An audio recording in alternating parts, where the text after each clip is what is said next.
Hello everyone, I'm Samantha Jane Smith. And I'm Jacob Keynes, and you are listening to the Classical Queer Podcast.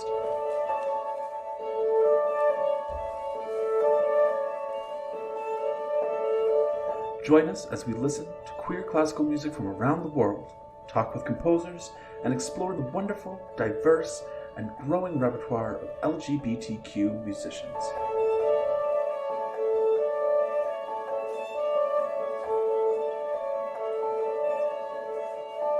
On this month's show, we talk with Arizona-based musician and composer Colin Nossek.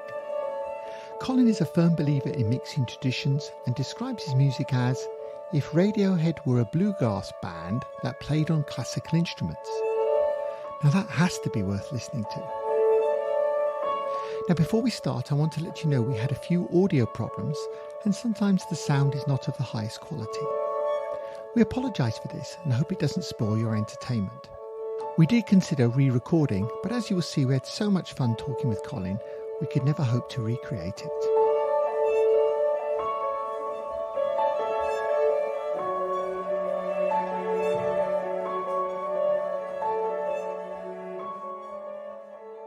So, welcome, Colin, to the show. Thank you so much for having me. I'm an avid listener of the podcast, so it's I feel very honored to be. You're one today. You're one of two. Then that's good. So welcome. Would you like to just introduce yourself briefly to the listeners?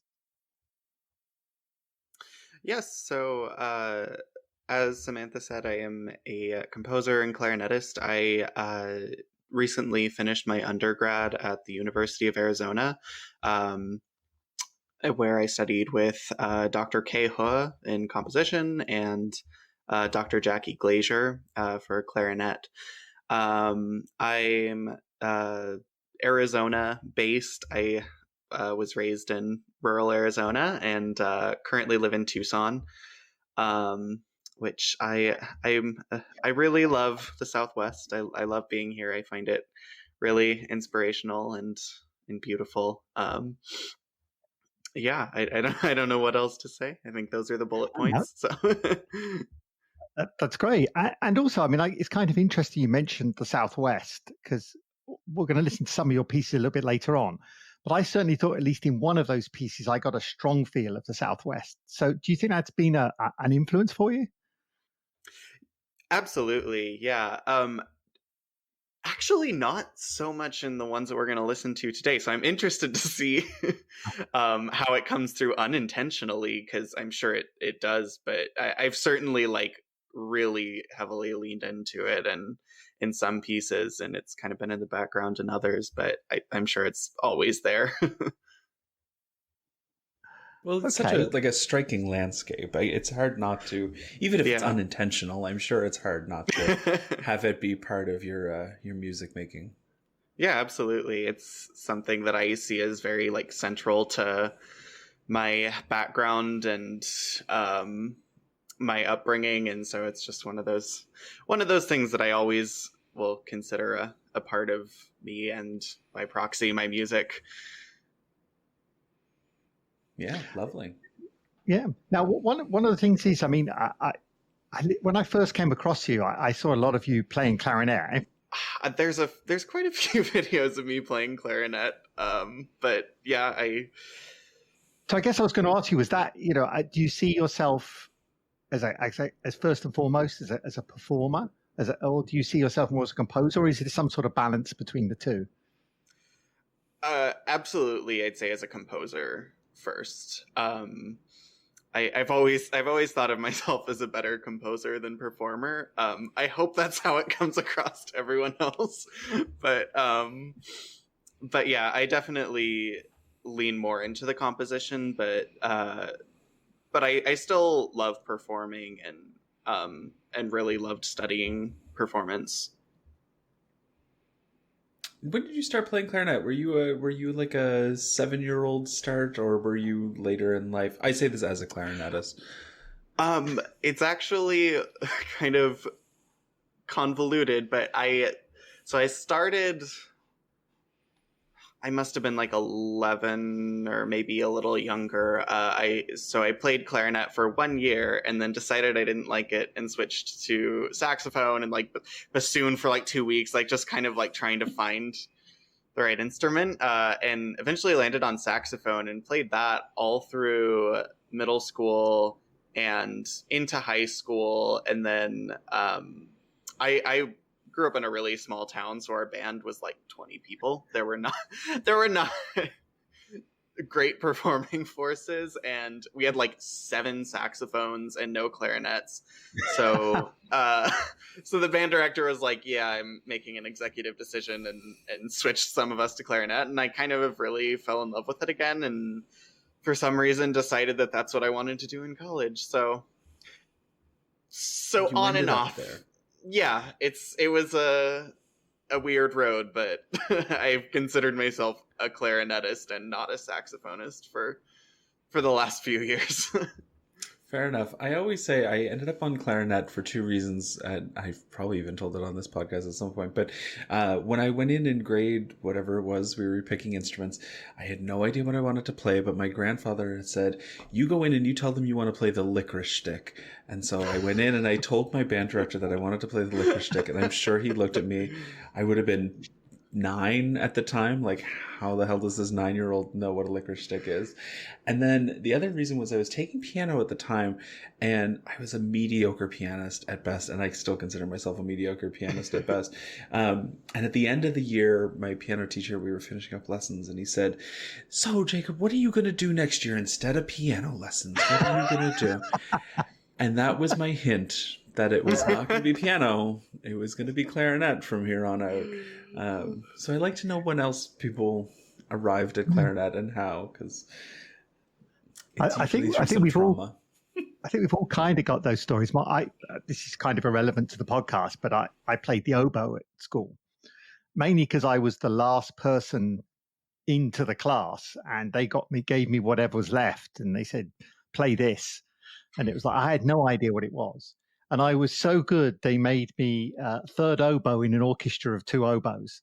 So that was my quality musical education.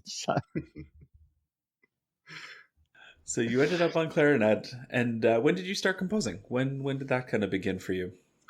In high school, I guess technically, but those early years are never terribly clear, as when you start saying like, yeah, I was writing music then and not just throwing notes at a page.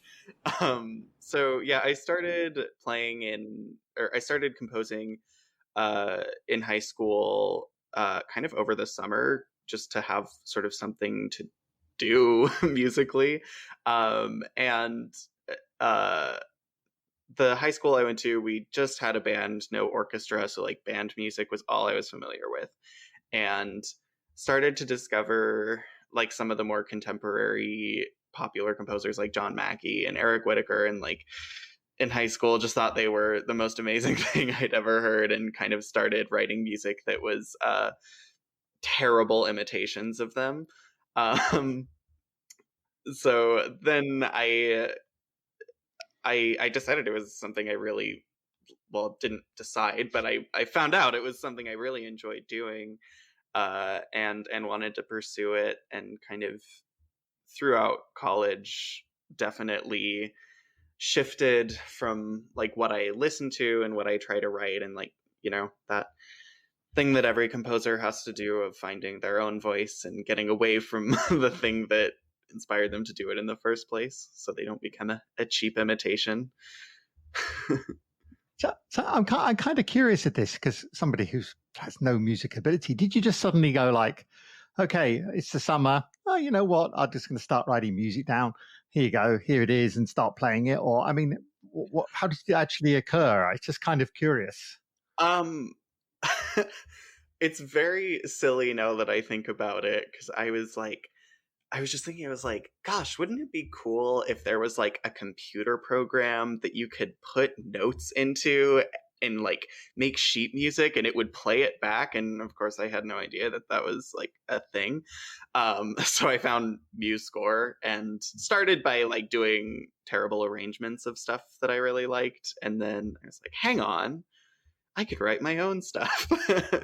so it was very much like I wish I was one of those people who could just do everything by hand and like, you know, have like these books of manuscript paper and these pristine things. But I've always kind of been more of the do most of it in the notation software kind of person, and I guess that's how it started. You're young. You're young. Should use it. You don't use annotated manuscripts anymore, so it's it's kind of a good thing to do.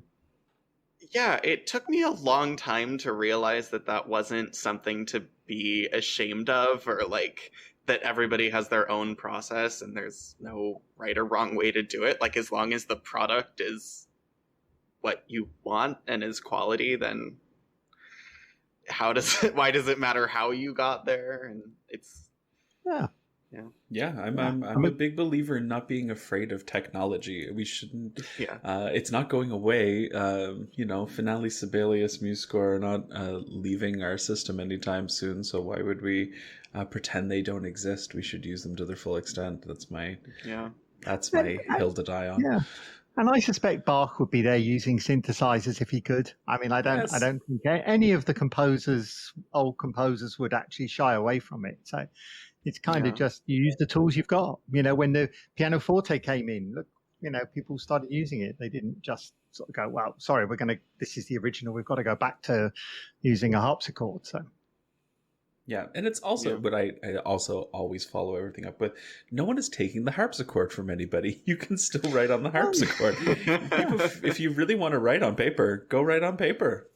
Yeah, Colin, write to the harpsichord. The harpsichord is the instrument of the future here for you. Shall we listen to some music? Would you think that's a good idea at this point? Listen to the first piece. So I think the first one we're going to listen to today is called Automata. Would you like to say a little bit about how that came about? Yeah. So this is kind of a funny piece to me because I took an electroacoustic music class my senior year because the professor that I studied with is Dr. Kehoa is very much into electroacoustic music. She's amazing and everything I wish I could be. And so I took her electroacoustic music class, and our final project for one of the semesters was to do something kind of short for electronics and an instrument of our choice. So of course, in the midst of COVID, I was like, well, I'm not going to write it for an instrument that I don't play or can't get recorded. So kind of out of necessity, I decided to write it for clarinet. And I kind of, once I finished it, I kind of just dumped it out there because I was like, well, it's just a school project. It's, not anything that I really consider special. But it kind of has since become my most performed and most successful piece. A lot of people seem to really like it, especially clarinetists, which is, I guess, a good thing. It's who you want to like it. But the basic idea of the piece was just to write something that's kind of poppy and it's the length of a pop song. At the time I wrote it, I was playing a lot of Scott McAllister's music, which anyone familiar with that will know that there's very specific things that he likes to do with glissandi and high notes and stuff like that. And so that was kind of in the back of my mind as I was writing it, and some of that stuff shows up in there. But the premise of the piece is that I thought of it as a computer trying to become human and sort of imitating the clarinet, which is the human element. So it's that very I think I gave myself a pass on going with a very overdone trope in electroacoustic music of like technology versus humanity, since it was my first piece. I was like, yeah, it makes sense, and I'm really happy with how it came out, and I think it's good. um, so Well, yeah, let's take a listen then.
So that was Automata. And you mentioned just before we played it that it was this idea of there being a computer that was trying to become human. And I just want to say that when I first started it, I did wonder if it was going to go along the battle between humanity and the automaton world. But as you say, it kind of went off on a different track, which I found quite interesting, really. Jacob, what about you? Yeah, I mean, I think every time I listen to electronic music and kind of solo with electronics, I am always curious, like where the sounds come from like a nuts and bolts standpoint. And maybe I say that as like a conductor. Like, are they purely electronic? Are they affected acoustic sound? Like, where did that track come from? It's maybe not the most exciting answer, but it's all from GarageBand. Great. It's all synths in this piece, and I when I presented it to the class, the professor kind of said like, wow, it's, you know, surprising to hear an electroacoustic piece that doesn't use the instrument, like, you know, processed and stuff like that. Mm-hmm. And I did consider doing that for this piece, but I felt that it kind of thematically wouldn't make sense, since it's very much like two entities and not like the usual electroacoustic thing of making one giant instrument. So yeah, this was before I upgraded to Logic, so it was all in GarageBand, and probably wouldn't be too hard to find all the synths that I used. Well, that was kind of interesting, because one of the things that I'm quite a keen fan of old analog synths. So whenever I hear a synth, I kind of like, or a synth sound, I think, okay, now where's this come from? But I kind of liked it. Even I was going to say, even though it comes from a non-analog synthesizer, but I didn't mean it in a disparaging way. Often I find that synthesizer sounds on digital synths can be quite thin, if you know what I mean. But this actually, I think, had quite a lot of good thickness to it. I don't know if that's a musical term, but it was quite a thick sound, which I kind of like. I kind of like that really deep sort of, you know, multi-layered sort of thing. I think you got that. I was quite impressed by the way you got that from something like GarageBand. I know that sounds terrible maybe about the software, but I think you know what I mean. Yeah, absolutely. And it's, you know, certainly not the most professional software. It's something that pretty much anyone can use, and Logic is sort of the more professional version of that. But you know, it did what I needed it to do for this piece. So I'm all for the democratization of access to music. It doesn't need to be some sort of professional big program. I mean, Logic is great. I'm not knocking Logic, but like, just because everybody can use GarageBand doesn't mean it's bad. We should be embracing that. Exactly. It's all my life philosophies today. I don't know why. No, I completely agree. And I mean, even like as a, I guess, professional, for me, like Logic can be intimidating because there's just so much to it. And there's something about like the stripped back nature of GarageBand that, you know, it's that old thing of limitation always brings about creativity. And so I'm all for it as well. Yeah. I mean, I was looking at a couple of videos quite recently about some of the old synthesizer. We're kind of on a sidetrack here, but old synthesizer people, and you know, they were running with, you know, analog synths with one VCO or two VCOs. They had two sounds, you know, and that was it. And they had to generate all this sound from very, very simple components, you know, sort of thing. Whereas now you've got much more opportunity to generate those things. So sometimes simple can actually be a lot better. So I'd follow up with what Jacob was saying. You know, sometimes the stripped back bare thing is actually sounds more real, if you know what I mean, in a synthesizer way. It's kind of the bare bones of what you're trying to get over. So that kind of is good, I think. Yeah. So you had also mentioned Scott McAllister, and so talk to us for people who are not familiar with Scott's work. Talk to us about Scott McAllister a bit. Okay, well, so he was a clarinetist, and then in like the 90s, I think he was in a car accident and pretty much injured his hand to the point where he wasn't able to play anymore. And after that, he kind of made a career out of writing clarinet music, and it's very distinctive because he's always using inspiration from like grunge music. I've played two of his pieces. I've played his X Concerto, which is based on the music of Nirvana, and then I've played Black Dog, which is the one that is his most performed and most well-known piece, and that's inspired by the Led Zeppelin song Black Dog. And yeah, I love his music.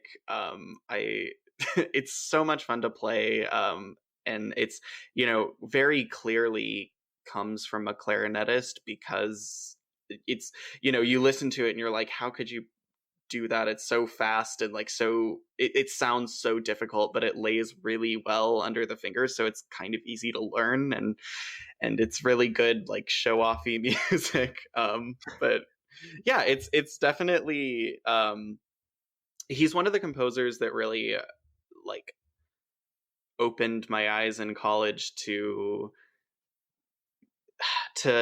contemporary music that's kind of not bound by, I guess I don't feel too prickly about talking about this because I've listened to the other episodes of the podcast, so I know you're on the same page that, you know, his music's not really bound by the elitism of a lot of the new music world. And like, it is, you know, it's not necessarily tonal. It's very clearly, you listen to it and you're like, yeah, this is not Beethoven. Um, but but I think his music is very accessible, which is that buzzword that everybody hates, but that I think is important. Um, so yeah, his music is so accessible to the listener, and it's like I don't come from a family that's like super into new music. So it was interesting having them come to some of my concerts and listen to some of them online, and like going from my freshman year where they were like, what is all of this weird stuff, and then like kind of gaining an appreciation for it. And I think a lot of it was like Scott McAllister, because there's always like something for the listener to hold on to in all the chaos, which is something that I definitely try to do in my more out there works, which I don't think any of them that we're listening today are more out there. These are my most tonal pieces, but also the ones that I consider the most indicative of my style. I totally went off on a tangent there, but that's what we're here for. This is the point. It's all good. We love tangents, yeah. And I mean, it's kind of good. I think, you know, as you said, the accessibility question. I mean, to me, there's no point in writing lots of music that's not accessible to people. I mean, it's kind of, what's the point? You know, quite honestly, I mean, because music for me is entertainment, yeah, as well as everything else. So if it's not entertaining, then it's kind of a I don't know, theoretical exercise in you know, for yourself, an internal musical discussion, I guess. Yeah, and I think that there can be such a like mindset in the new music world of like, if you're writing music that people like, you're selling out, or like you're catering to the masses. And it's like, no, you know, if you're writing music that's really true to what you want to do, then you're not selling out. And it's, you know, I have a ton of respect for like the really out there music of today, and I really love it, but I also, you know, spent 4 years studying it and have had to cultivate a love of it. Whereas, and you know, it's great. I'm glad people feel they're able to write what they want and stuff that's true to them. But I'm writing very tonal music, and I feel like I'm also doing that. So the war between accessible and avant-garde is very strange to me. But it kind of happens everywhere. I mean, I grew up in the punk rock era. And if you went around saying, wow, aren't ABBA fantastic? You got sort of like, what? That's pop. And like, everybody loves ABBA, you know, it doesn't matter who you are. So it's kind of the same thing. It's like, you know, people love tonal music. Doesn't mean that atonal isn't good as well. But, you know, it's kind of people just sort of have this thing about, well, because everybody else loves it, it can't be a good thing. If I've got to be the special person, the one person that loves this piece of music, it's kind of very strange. Yeah, there's a composer in Canada who neither of you will know. He's very young and he's a choral specific composer, but his name is Matthew Emery, and he's a lovely person, and he writes just the most beautiful choral music, but it is so within a box of like choral. It's just like pretty and it sounds so nice, and he can pump out like 12 a day. And initially I think people were so oh, well, I can't like Matthew Emery's music because it's so within a box and choral and whatever.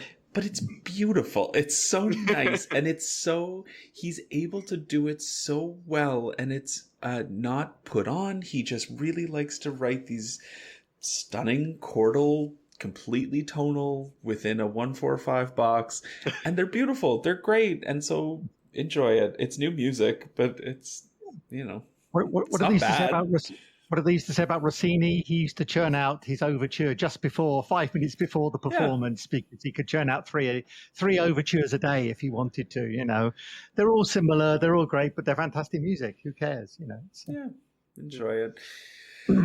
Absolutely agree. Back from Rossini and ABBA back to Colin and Automata.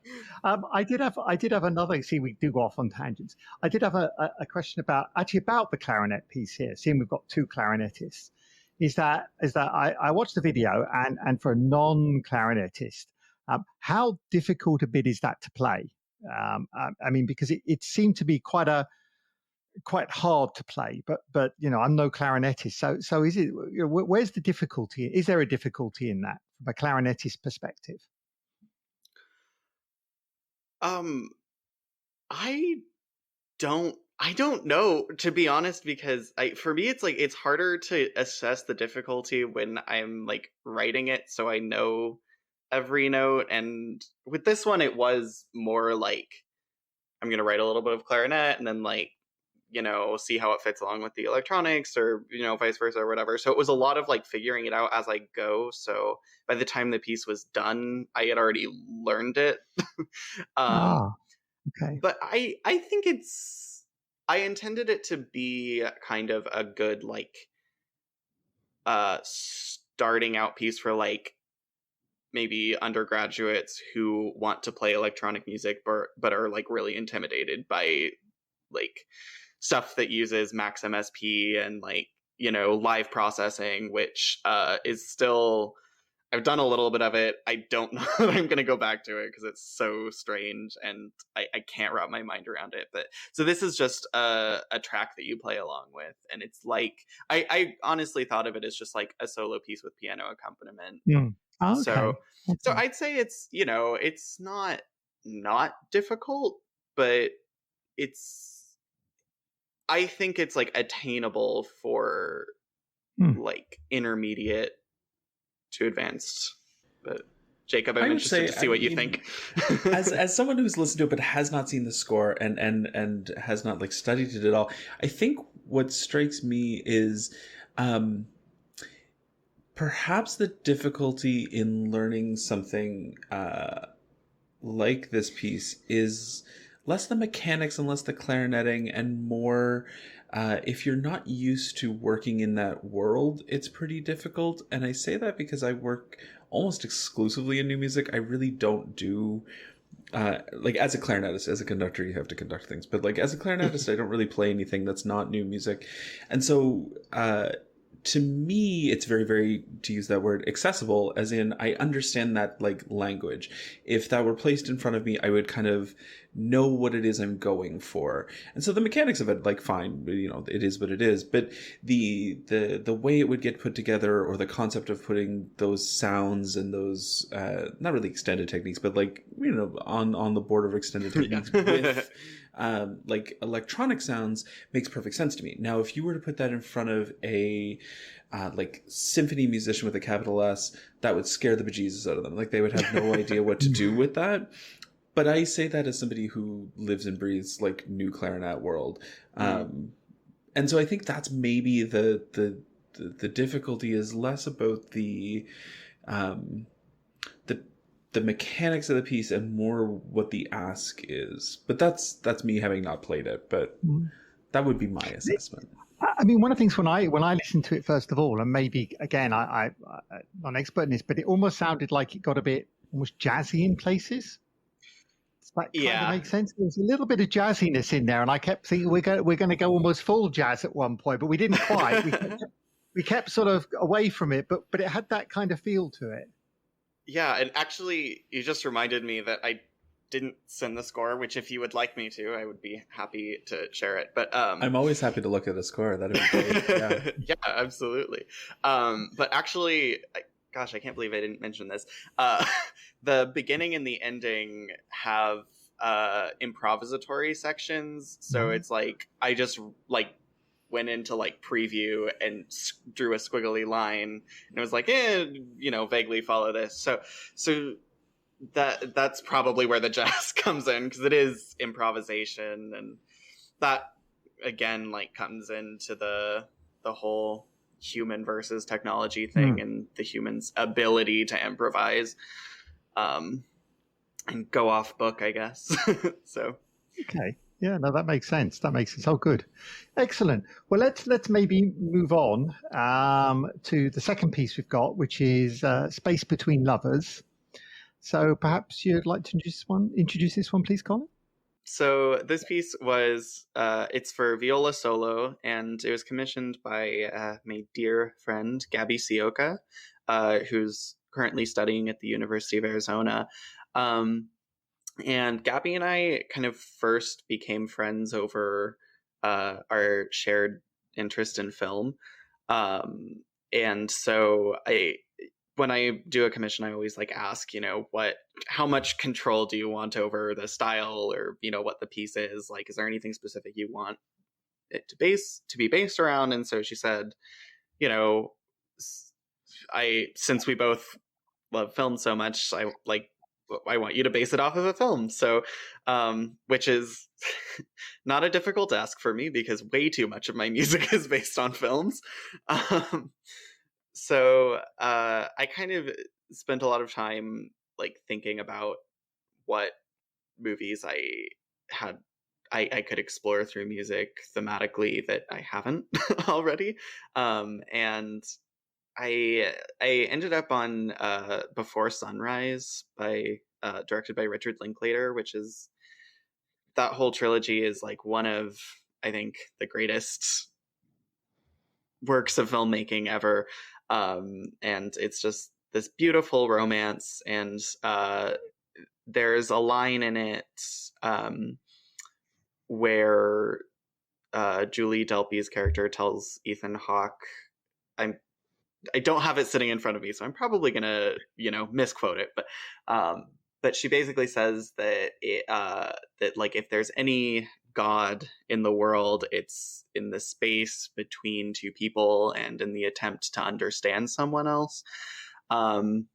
So I think that's just so beautiful, and everything about the film is just beautiful, romantic escapism. And then the trilogy gradually kind of gets more realistic and sad. If you've seen it, you know what I mean. And it's not an easy watch, but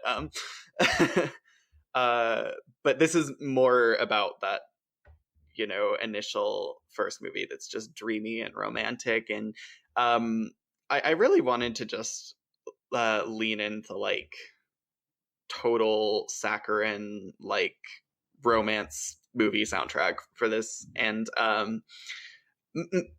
mostly because right before I wrote this, I finished writing my piano trio, which is very angry and clangy, pretty atonal.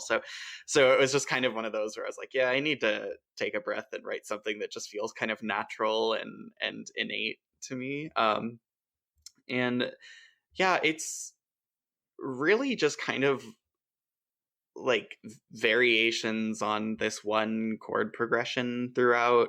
And I really wanted to play with this idea of like time fluctuating,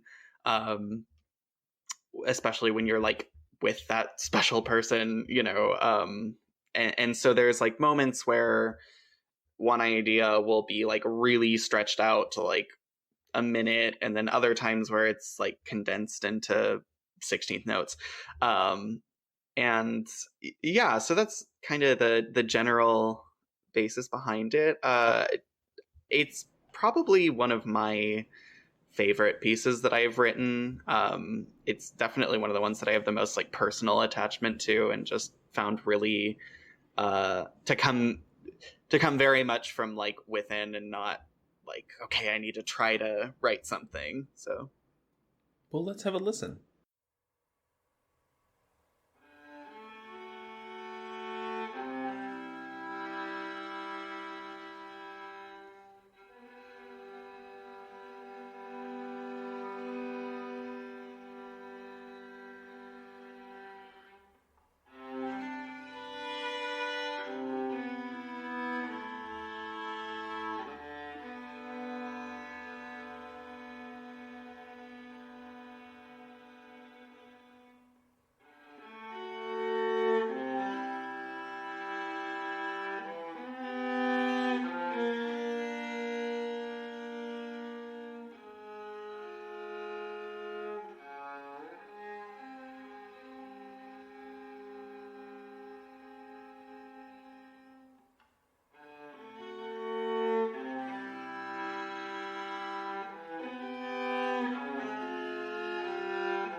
Okay, so that was Space Between Lovers, and let me just say that I thought it was. I read about the relationship to the film, and I must admit I was very impressed about how it got a feel. I don't know the film, I must say, but how I got impressed about the feel of what that film was meant to be like. And in fact, it kind of reminded me of a very old film, showing my age here, Brief Encounter. I don't know if you know that film. It's a very old. It's a similar romance film. Two people meet up and they fall in love and all this, but they can't be together. Which sounds kind of similar story, I guess.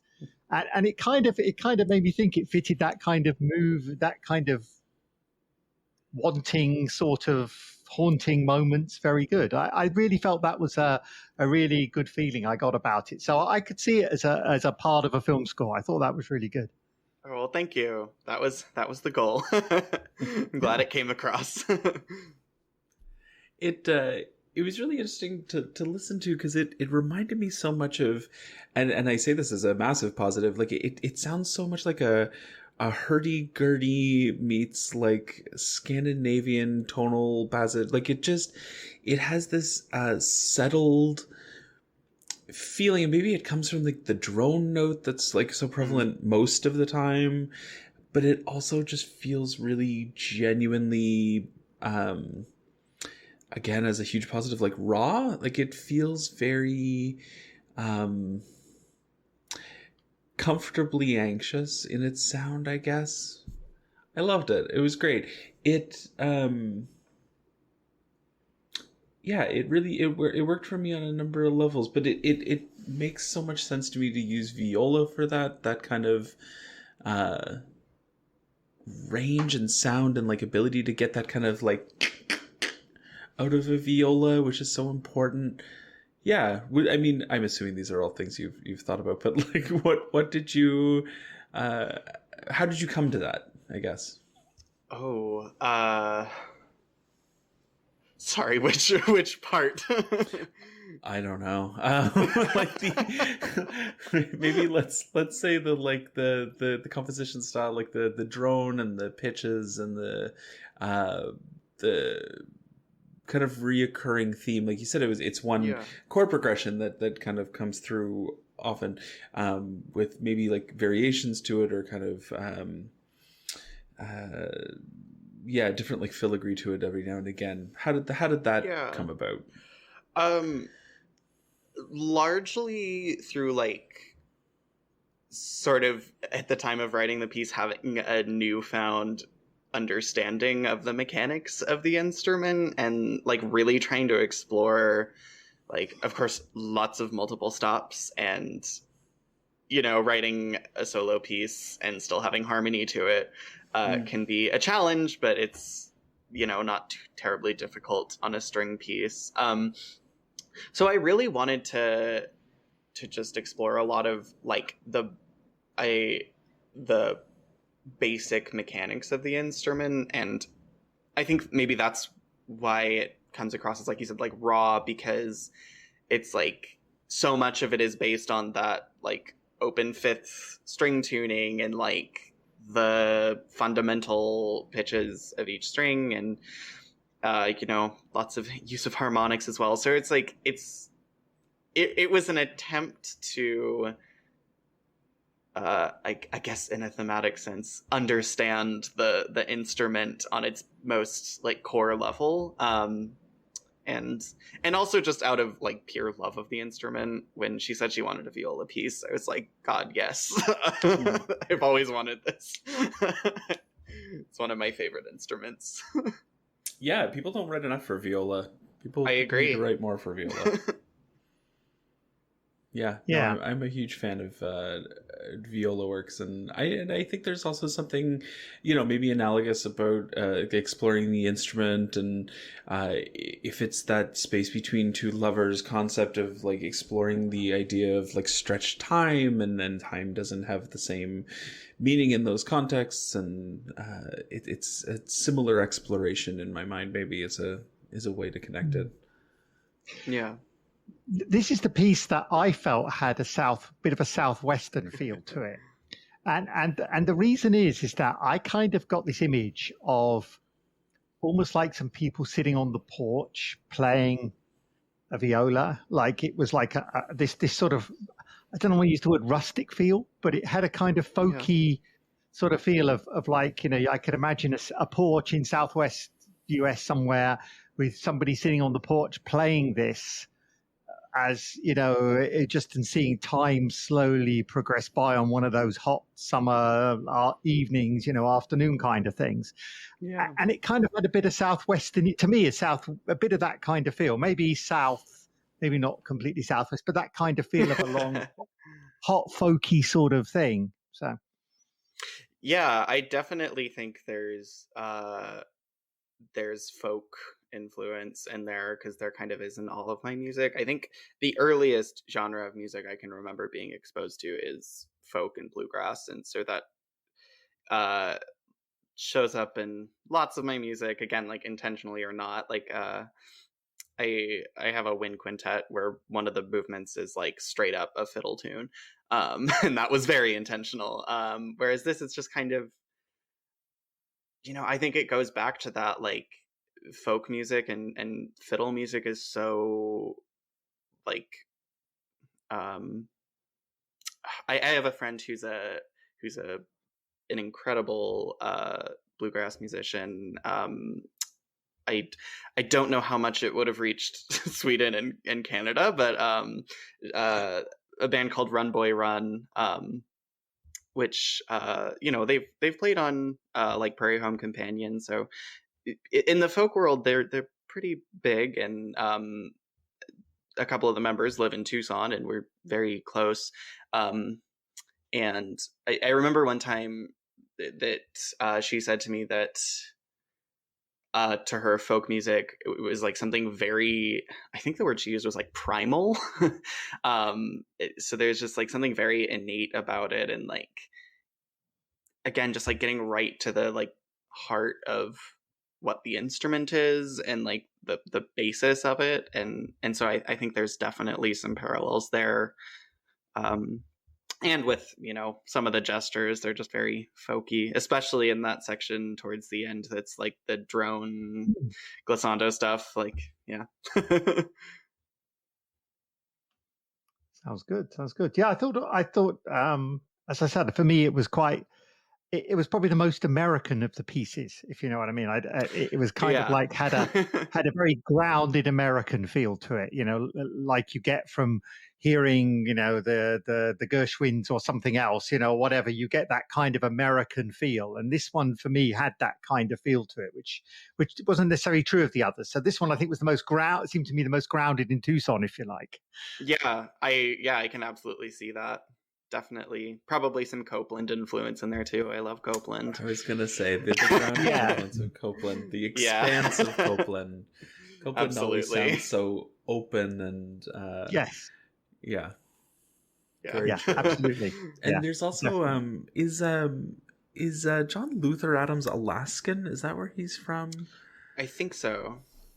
Is he Alaskan? Anyway, wherever John Luther Adams is from, also just sounds so like expansive and open, and like you can see. I mean, we also have prairies in Canada, and I remember driving through the prairies in Canada and thinking, well, there's the town that I'm driving to. It's 3 hours away, but there it is, and I'm just going to slowly get closer to it.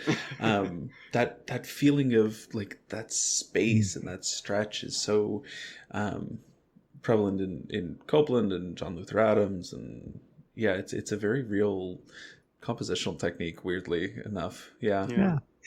And it's kind of interesting because I first came across that in Dvorak's work, from the New World Symphony, which is obviously the sort of I was going to say quintessentially American, but of course he's not. So, but it kind of came over as suddenly he went to America, and this is what happened to his music, which is kind of an interesting influence. How it somehow affected him to actually write something which sounds American. It's kind of a are we manipulated by our environment?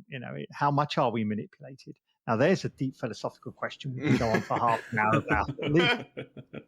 I think it's very, very true. I mean, we just had in Canada, we had our, oh, now I'm going to absolutely forget his. He just passed away. Our Murray Schafer just died, who was kind of an influential Canadian composer. And he would have been 80, I guess, but his music sounds so Canadian. It's so quintessentially Canadian, and it's so environmental based, and he's always was referencing these sounds. But he was a composer who was his music sounded so aleatoric and so like freeform, but it wasn't. It was like very, very specific. But he had this way of writing that just made you feel like you were, I don't know, wandering through the Lake Superior National Park or something, but encountering a moose. But it was very, very specific. But I think there is something to be said for, where you are writing from, your positionality and where you're coming from has a huge influence on how you write. But that's a much larger conversation, I suppose. We'll pass on that one till the second volume 2 of the podcast. Yeah. Let's move on to the third piece. So we don't want to ignore that. That's Solitudes Part 2. So something about that one? Yes. So this was kind of an attempt at stylistic imitation to some degree. So this is a 2-movement piece. We're only going to listen to the second movement. But the first was kind of like, how much can I sound like John Adams? And then the second movement is kind of an attempt to to imitate George Crumb. But both are very much like trying to use the techniques that they used, but with my own like voice and tonal material and stuff. So, this is definitely not going to be as strange as Crumb, even though there are a lot of those like inside the piano techniques. Oh yeah, it's for solo piano. I don't know if I mentioned that already. But yeah, so the piece is called Solitudes because each movement is sort of trying to depict a different, like, very very empty place. So the first movement is about space, and the second movement is about the deep sea. And I've always had a really like strong fascination with like the deep sea, like where there's like nothing and every fish has a gigantic mouth so that they can eat just whatever they find, because there's you live in Tucson. How can you have a thing about the deep sea in Tucson? I don't know. I mean, we're close to Mexico. We're like we're not too far from the beach, but but yeah, I don't know what it is. It's something that I find like deeply enticing, but also deeply like terrifying. Terrifying and scary. Yeah, it's horrifying. I'm terrified of it, but yeah, just that sort of like thought of being suspended just like in complete darkness where there's like no one and nothing around, and maybe a terrifying giant squid or something. You see one of those fish with the little light coming on, coming towards you in the big mouth, and you see it getting closer. That horror movie stuff. This is horror movie. Yeah. Although, go on. Sorry. Although I think this is a lot. Well, it was trying to be a lot less like terrifying Jaws music and more like just sort of reflecting that very still sort of space and kind of this wandering. It's unmetered. Both movements are actually unmetered. And the first movement is like all 16th notes. It's like very like constant motion and rhythm because it's John Adams. And then this one is very like still. There's very few notes. So it's almost ambient music, I'd say, at least in intention. So okay, well let's give it a listen, see whether it's Jaws or ambience music. So here we have Solitudes Part 2.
So that was Solitudes Part 2, and I must say, Colin, this is actually one of my favourite pieces.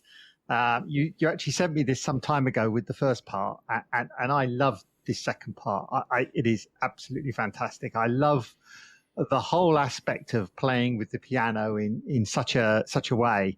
I was disappointed there was no Didn't George Crumb do this bit with mallets and a cello or something? Isn't he famous for attacking a cello with a mallet? I was a bit.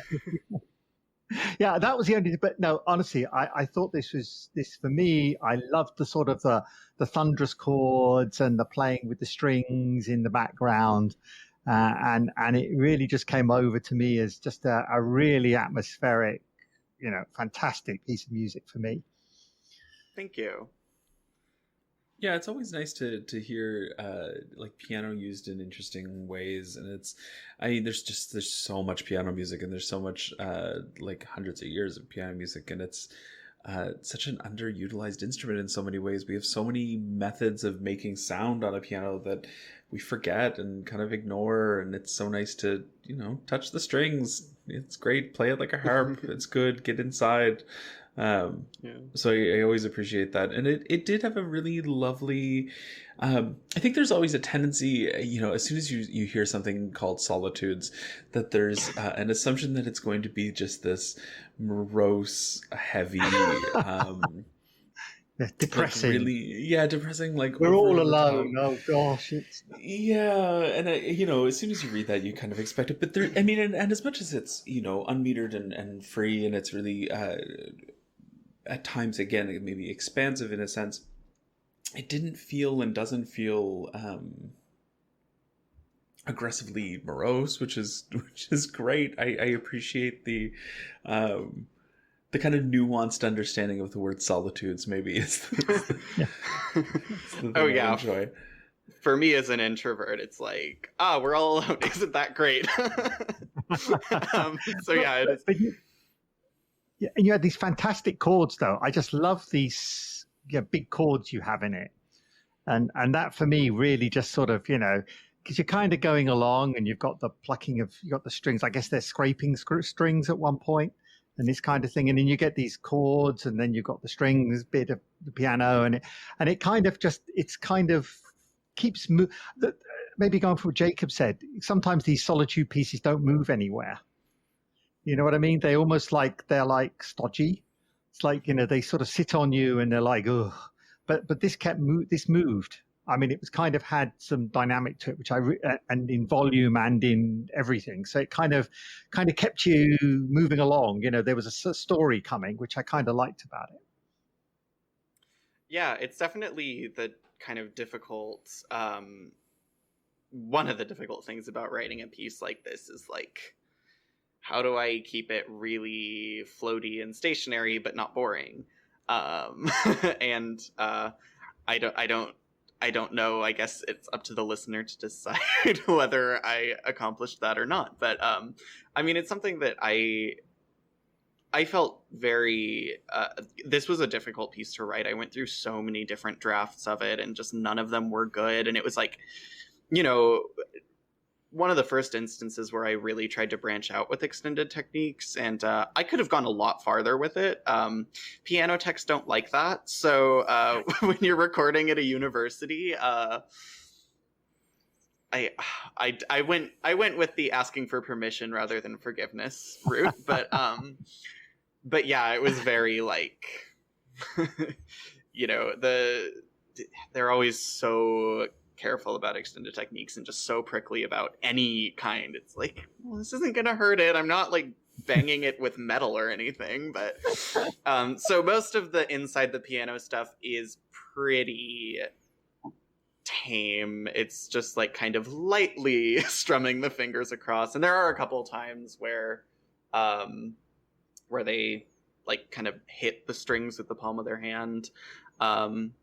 So yeah, I don't remember exactly where I was going with that, but yeah, I'm glad to hear that it wasn't just like stodgy and boring, which is what I was afraid of. And I think as a companion piece to the first movement, it works well too, because the first movement's very exhausting, and like you don't want to hear any more 16th notes after that. But I actually, I mean, I've listened to the first piece as well, and actually I think together they make a fascinating pair. I kind of like. I mean, I think on their own they're great. I mean, I like them listening to them, but together they kind of have this I don't know, is it play off of each other, I guess, in a way? They kind of, so I think anybody listening to this, go and listen to Solitudes, the first part as well, and listen to them together, because I think it actually increases the enjoyment of the second part, I would say. Yeah, I would agree. Companion pieces are always really fascinating. And we're not listening to the first one here, but it's I'm a big fan of like tension and release, like every musician, I suppose. But it's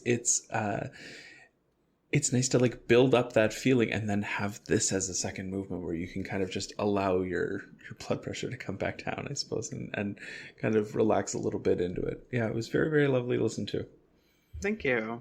Yeah. And I kind of liked that idea of the first piece, you say building the tension, and the second piece, I mean, it would be great to hear, actually physically doing something with the piano kind of thing. There's a physicality to it, if you know what I mean.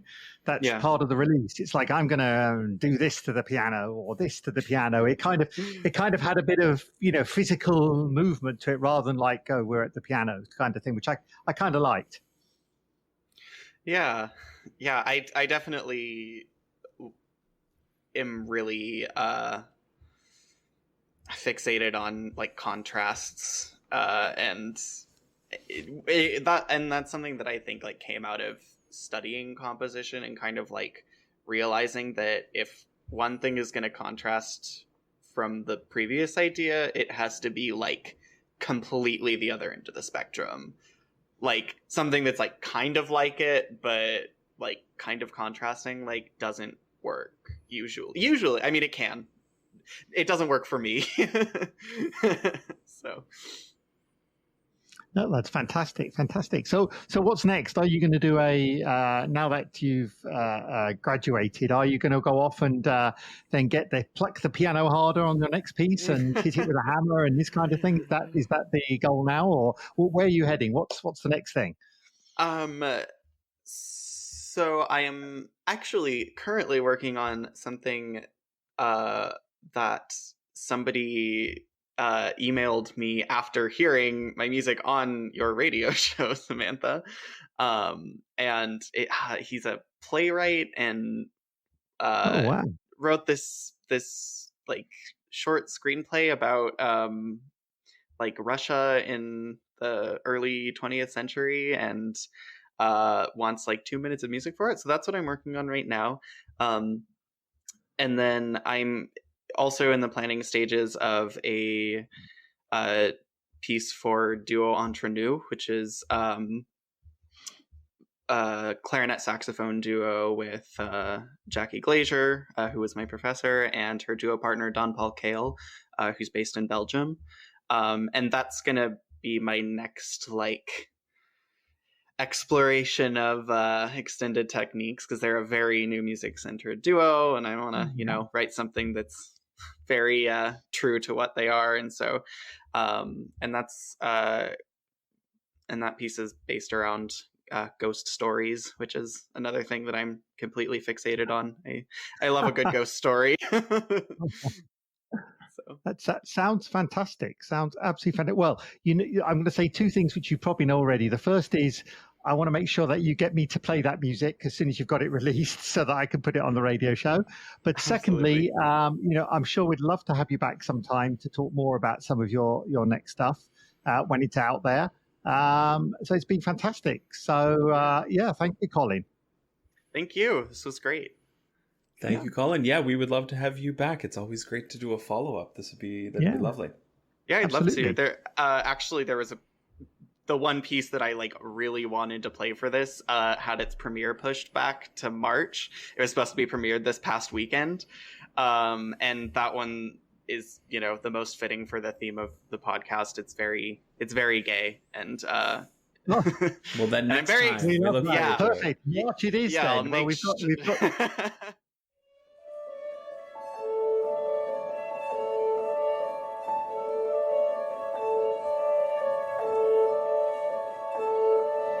So that's all for this episode. You've been listening to the Classical Queer Podcast, and Jake and I look forward to being with you next month. The incidental music is courtesy of Jared Miller, and the show was produced by Samantha Jane.